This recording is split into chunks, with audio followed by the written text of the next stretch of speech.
Okay, here I am. So I did record some announcements, I believe, also in the or our version about how nobody's watching in the clip that I want to include for today. So let's maybe we should let that do its thing first before I do another recording. This is like pretty much the third or fourth time I think I've tried to record this. I've been running some technical issues. So let's talk a little bit.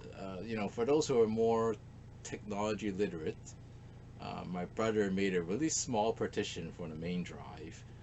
So this my software like needed that. It was telling me, oh, you're low in space, and this is like the second recording I had failed today, um, because of that issue. So now that I moved the entire program off the drive, let's hope that frees up enough space that it's going to work properly. Just try to do a quick fix to get this going because I don't know. I did want to work a lot more on my other assignment as well, but I don't seem to have the energy for it tonight. So I'll just try to get this video done, at least get it out of the way, and hopefully I'll still be able to get the other assignment in on time as well. Anyways, so as I said, there's another clip that I want to include in this video, so let's let that do some of the announcements as well.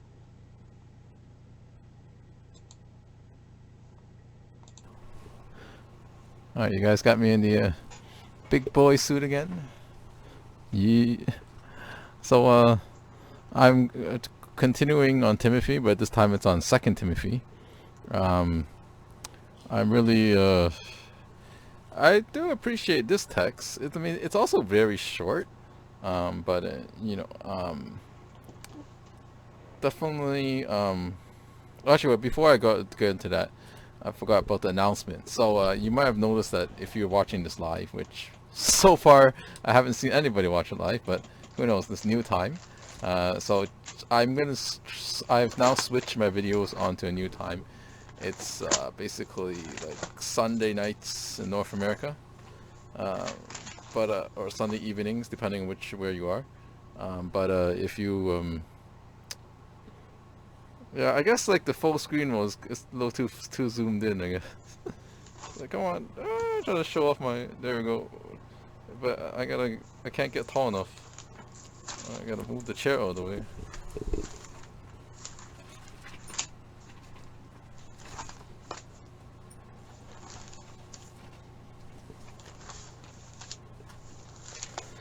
Compared to when I first started doing the videos, I think I'm a little closer to the camera now. I had another desk that used to be behind me, but that broke when I was trying to move things around. So I recycled it, and now I'm using kind of like a drawer as a computer table. But well, that's just the way it is. Anyways, so not a lot of people were watching my videos, so I thought I'll try a different time, even though I don't think anybody was watching my videos live ever, even when I had it on Saturdays and now I'm moving to Sundays. But it would be like, if you're in Europe, it would already be Mondays, because it's now Sunday later in the day. So, come to think of it, with this setup, I actually look like a football player almost now. It's actually pretty nice. Alright, so I appreciate Second Timothy because this is also because these are where the verses are. I mean, I'm surprised that a lot of the references that I'm reading on sports ministry don't cover these verses. But for example, in the very first chapter of Second Timothy, where are you?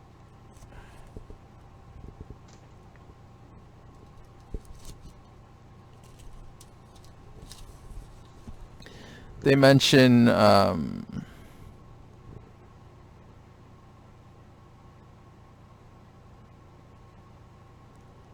maybe it's second chapter, but I just find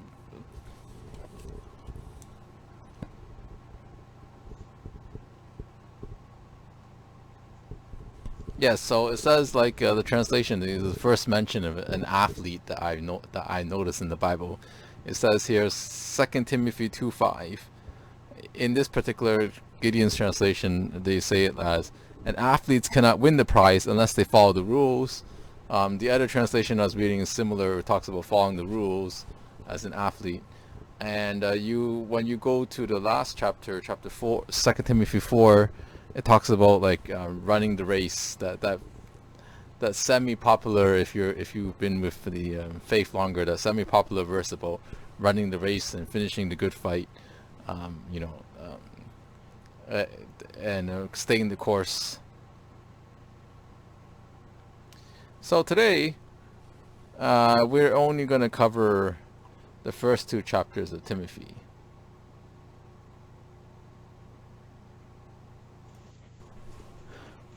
All right, you guys got me in the big boy suit again. Oh, sorry, that was a little bit rough. I'm not just talking about the editing. I'm talking about the actual video.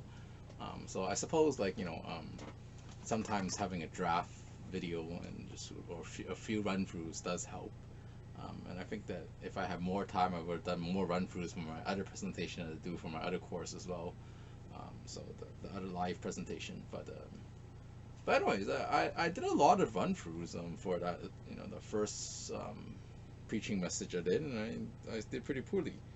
However, I mean, so that kind of segues into what I was going to talk about is that I seem to overall, you know, throughout my assignment history, I've done a lot fewer preaching assignments, but I seem to do better in paper writing than I do uh, in my preaching assignments. Um, but although some of my paper writing is also kind of not so great either, but what I'm saying is I've never gotten that low of a mark on any papers before compared to what I got on that preaching assignment. So, um, but however, so even though so one of the other announcements I want to make is that there's not a lot of people watching there's not a lot of views according to YouTube, live or otherwise, for my messages. So, if this time doesn't work for you, maybe Saturdays was a good time, but I don't think it was really Saturdays. I think a lot of people are watching my messages outside of Saturdays, anyways, just at kind of an offline view, but it still shows up as a view. But what I'm saying is, ever since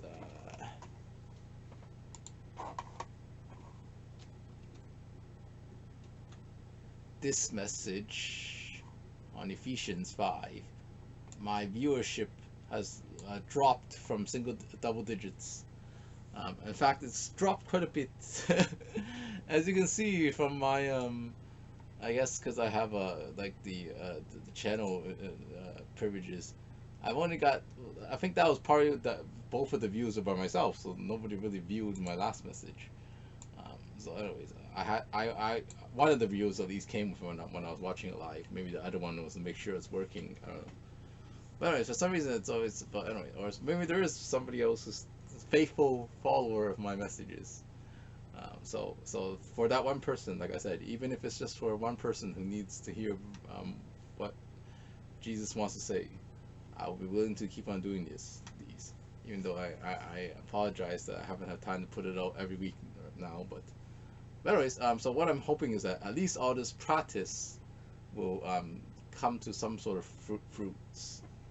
So what I know, what recently was announced is that there is a contest going on for the Haddon W. Robinson Preaching Award. So like I said, I'm not really that good at preaching, but the problem is we also had there was another contest for essay writing, but because the problem is that essay for the essay writing contest is due, I think it was like April 15th, so it was like only less than a week from when my other assignments are due. So I don't think within a week or a week and a half at most I'll be able to spend on that essay. I'll be able to win. So but you never know, because even with the essay, or this one even, I'm kind of but unfortunately, because people in ministry tend not to be rich, so I may have more competition. But I'm just saying, in the past, I've entered some competitions where, or some things like a raffle or like a silent auction where there's very few other people who enter. Like even the silent auction, the funny thing was like it was in the coffee house, I think it was, and it was a fundraiser. I was one of the few people if not the only person who bidded on that particular item. And then that was kind of like what I was. And well, I think the reason why, because the starting price was low, or starting bid was low, I think. So that's kind of why I did that, because I did want to I did want to be supportive of the fundraiser, but I didn't have a lot of money, so. But anyway, so I won. So like I said, so I kind of and that's not the only time that's something like that happened in the past, right? So a lot of people, they go into these things or they look at these things and think, I can never win. So just like me, like I totally dropping out of the essay writing competition. So and then they don't enter. So if you have less competition, you have a higher chance of winning, right? That's just the way it is. Right? So, especially if you're the only one that enters. But like I said, but I highly doubt that's gonna be the case, and I really doubt the competition is gonna be low on either of these. But we'll see how it goes, and pray for God's inspiration. Now, because my audio was messed up, and because what I'm saying is like, okay, my viewership drops. So apparently, I found out that my audio was messed up on the following message for Ephesians 6. It doesn't work, so maybe that's why I lost my viewership sometime last October. Um, but however, so I was gonna make up for that, and I was like, oh, maybe I can make a really good Ephesians 6 message instead, and submit that for the contest. But apparently, the contest has limitations, so they want a message on eschatological end time sort of like. I also looked it up, and there's a bit of variation on the meaning, but um, it could most generally mean end time stuff. Which I did do a few messages on that, sort of. When I talked a little bit about COVID possibly being eschatological, potentially eschatological. I don't even know how to pronounce that word, let's be honest. So, gotta practice that. So, anyways, I don't even know if they want us to use that word in the message, because it's really, because if I had to look it up as a seminary student, I highly doubt that other people would be, the general lay people will be able to understand what that word is either.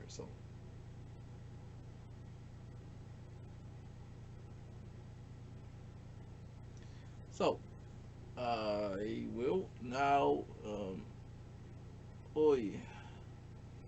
So this is not going to be a failed attempt to do this message, and I'm going to do another video on another day. But surprisingly, I guess because I'm used to going to sleep around this time, I'm actually a lot more tired than I expected to be. But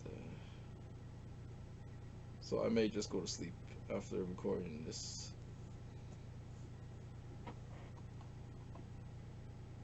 So Ephesians 2:1 is a lot about having faith, and what does it mean to have a genuine faith? What does it mean to have a strong faith, and different aspects of that.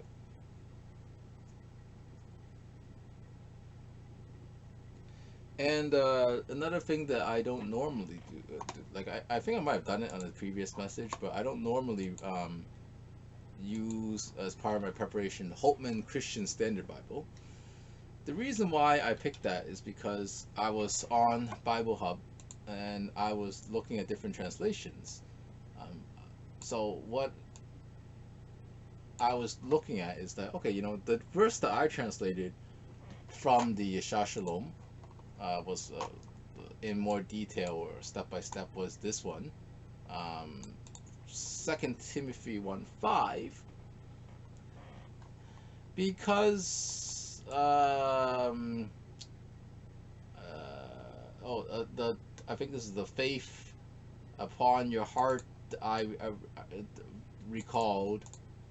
Well, the grammar is you can't just translate word for word from Hebrew to English, because the grammar is different. Because for example, this is a bit of an exception, because normally they would say so I guess I will do a bit of a Hebrew lesson in this. It would say something like,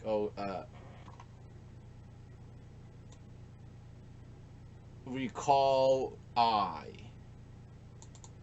or maybe that is I.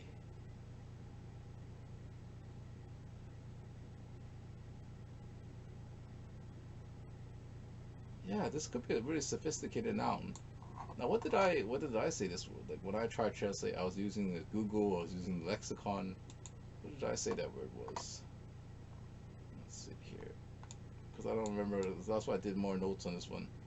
Well, because upon my heart. Well, this is also like a suffix that usually used for the my first person possessive my heart. I thought it was your, but I memorized it wrong, so it was a good Hebrew review. Remember, trust. Oh, so this is faithfulness. So yeah, recall faithfulness. Uh, so that's what that. So then, oh, let's say so. This is a word for oh, ooh, oh, um, a word for laid upon, laid upon. So that was laid upon my heart. So I don't know. I try to put it all together, and I came up with something like this, because I know in my heart and recall the faith that your grandmother Lewis and your mother lives in me. But you know the word this word that Hebrew verb, it could mean to recall, to come to mind, to mention. However, I didn't really like the some of the English translations where they're like, oh, um, call to remembrance or being mindful.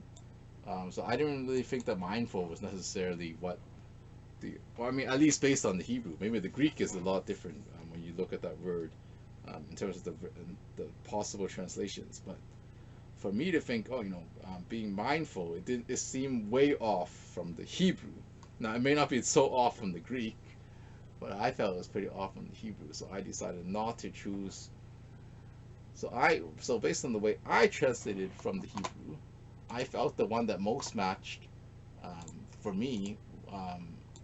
Out of the ones that show up in the comparison view of Bible Hub was the Holtman Christian Standard Bible. So recalling my sincere faith to live in your grandmother, blah, blah, blah, I'm convinced that is in you also. So I felt that this was the more closer translation that I could accept for the way I did the translation. So I read the Holtman. Uh, I also read the Holtman version as part of the preparation.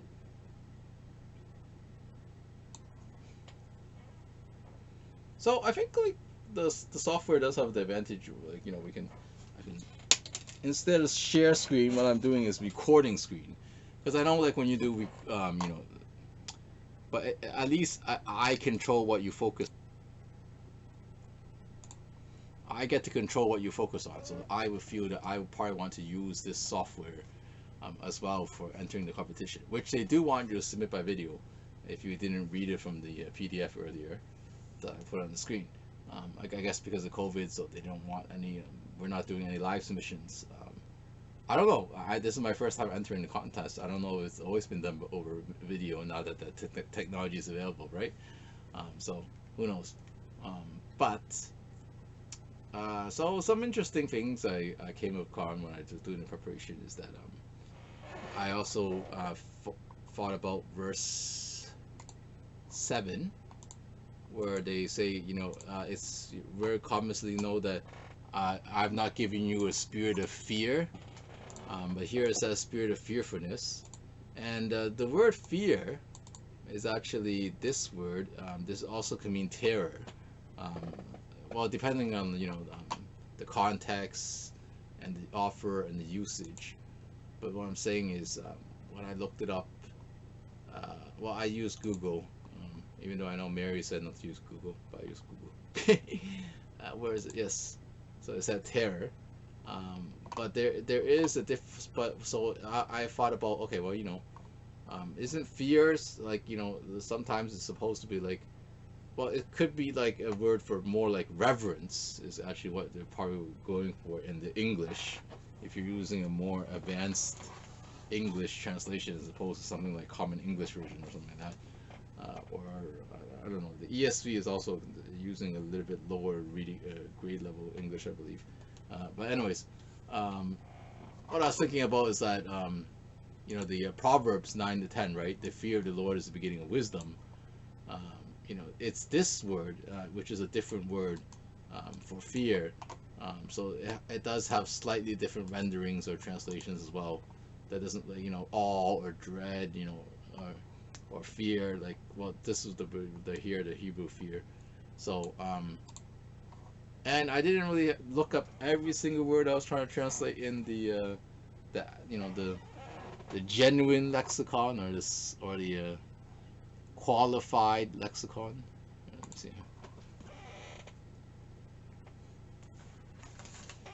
The qualified lexicon that I showed you guys in another message. I think when I was doing in the Ephesians, like the one I showed you earlier. Um, but it's pretty time consuming to manually look at every word. But I did do some of it, some of the words, because it gives me practice. So you will see that in the notes as well if you decide to follow along how I did the translation process. A little bit more detail. You can see it in the notes. But the notes, I didn't do that for Second Timothy 1:7, which if I have time before this goes live, I'll hopefully get around to doing that verse as well. Um, anyways, I think with the window closed, it's running a little warm, so I'll be right back.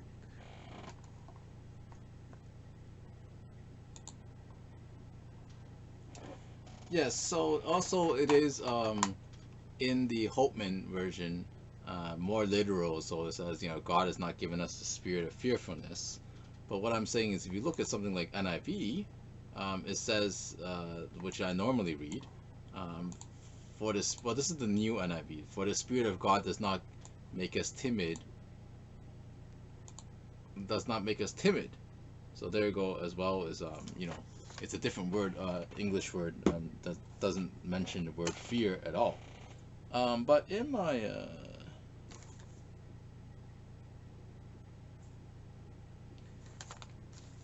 original, the older version NIV, it also says something like that too. They also like to use that word instead. For God did not give us a spirit of timidity. And in their footnote, they call it lack of confidence, instead of, or they say it uses to address Timothy's lack of confidence, because that's their interpretation based on. Because the thing is, it's not always, they do look at the context, and also um, what what how this word is used in other passages, either in the Bible or outside the Bible. But again, like I said, they're not translating from the originally, most likely from a Greek word, from a Hebrew word, but from a Greek word anyway. So, like I said with the other word, about remembering and mindfulness in verse 5, it may work better in the um, like mindfulness may be acceptable in the Greek, but there is no really a word for mindfulness that I can think of in the Hebrew. So that was another thing that I thought about too, because uh, there when I haven't done a lot of Hebrew so far, but I don't know there's a necessary pronoun um, that can describe grandmother. So what they use instead is they would actually say elder, or like your elder, um, which is what I wrote in the notes as well. So like I said, you can look in more detail in the notes. Living in Lewis, your like this is like a this is your so this is your elder. So instead of they use the word elder or old man, or old woman in this case. So in the feminine, um, they didn't say grandmother, because there is a word for mother, um, which they didn't really. Well, it's I'm not really. Oh, here it is. Yeah, mother, your. Yeah, so that's why I didn't really have time to do it in the lexicon, but I recognize here that your mother, and then they must have been like and womb mother. So that's, yeah, like I said. So it'll be like sometimes like the Hebrew might be said God instead, or God. They would say said God in the Hebrew grammar instead of God said. So that's why I'm saying you can't just read it word for word and expect it to make sense in the English that way. So there we go. So yeah, there is a word for mother, but there isn't a word for grandmother. So like I said, so but there could be a word for grandmother in the Greek as well. But speaking of fear, an interesting thing came up the other day. Um, I saw like because like the fear of the Lord of Wisdom is the name of a book I'm reading, but let me just maybe I'll pull up the other photo first before I show you that. Okay, so it was a little bit. See, I had this better the first time I did it. Now, you know, sometimes over preparation or over recording, or over you actually lose track of stuff. Here we go. Yes. So the other day I saw Kat wearing like I think one of these hoodies. I think it was or a shirt, and I was like, hey, fear of God. I was like, and I think she was mentioning that it's actually like it actually is based on Sandcastle Kings. I think she was saying. So she was saying it was from another book. So, but apparently it might be worth something someday. Uh, like I remember I was telling my other friend that something that he might give to his son might be worth something someday as well. It wasn't an article of clothing. I forgot what it was exactly. Um, Maybe it was a form of currency like coins. I don't. No, I don't think so. I can't remember off the top of my head right now what it was, and I still can't, even though this is the second time I'm saying this. Because the first time the recording crashed. Um, where is my control? Yeah, so I said, oh, when I saw wearing that, I'm like, hey, I have a book that also mentions fear, or the fear of the Lord, or fear of God, right? So the fear of the Lord is wisdom. So this is based on Proverbs 9:10 as part of the title.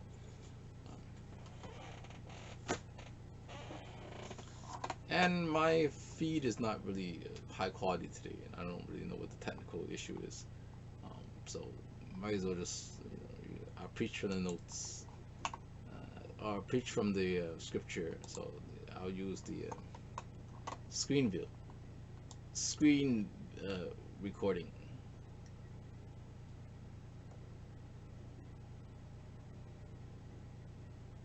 So and apparently I'm getting up to a half an hour video already. So uh, I guess should I do this and like spread it out and maybe I can, because I was hoping in April or well not April but well it would normally be end of April that I would jump to another message, but I could extend this also to just doing one chapter per week or every other week, and would do it, or maybe I can try to break it down into shorter messages and do one chapter each week as opposed to doing try to do a longer message for two chapters or multiple chapters like I did the 3 chapters in one message. It was pretty crammed in the bi-weekly messages that I've done so far for First Timothy, because I did have a lot of things I want to talk about, but I also just kind of like I don't really feel like doing so many weeks on Timothy.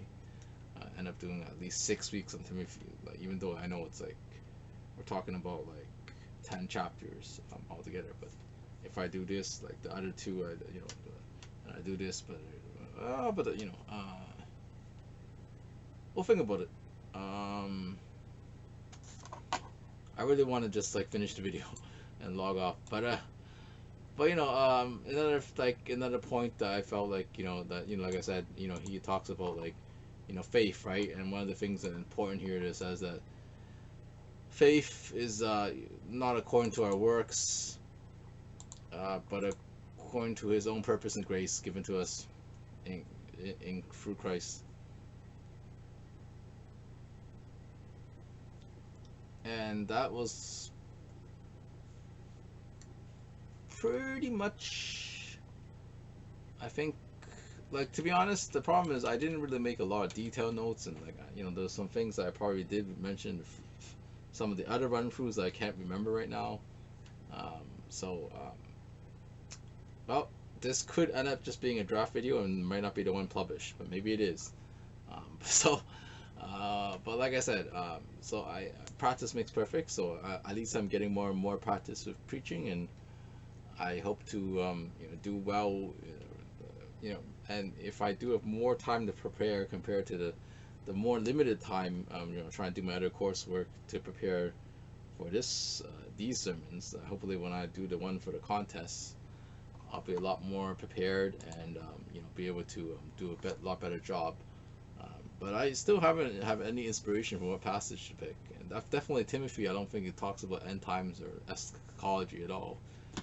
And it's like I said, Ephesians, like to do, even though I do plan to still do a redo of Ephesians 6 because the audio didn't work apparently the first time. Um, you know, I don't think that Ephesians 6 at all mentions anything about end times either, or eschatological. But Christian eschatology is also a little bit more than just end times, because I did look it up the other day.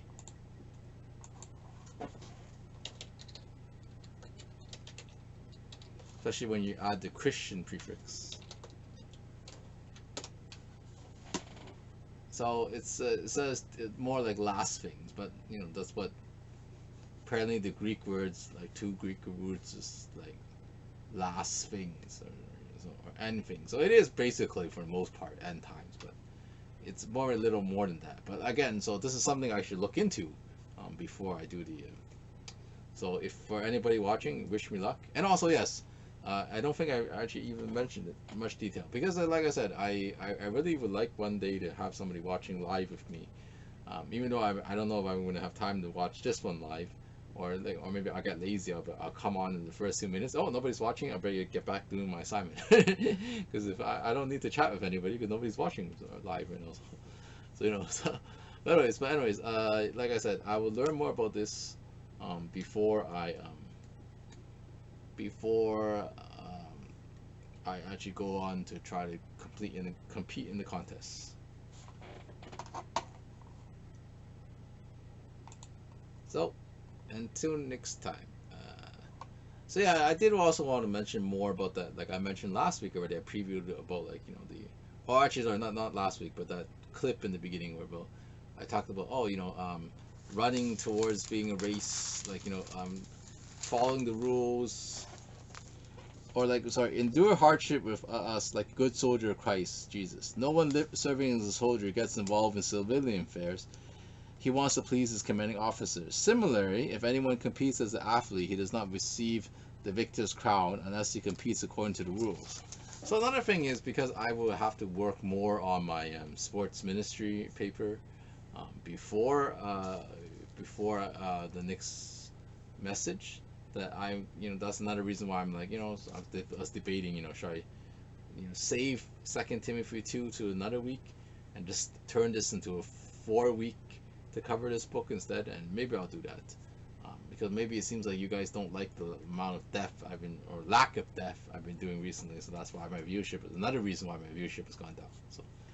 So we'll see how it goes. Thanks for watching. God bless.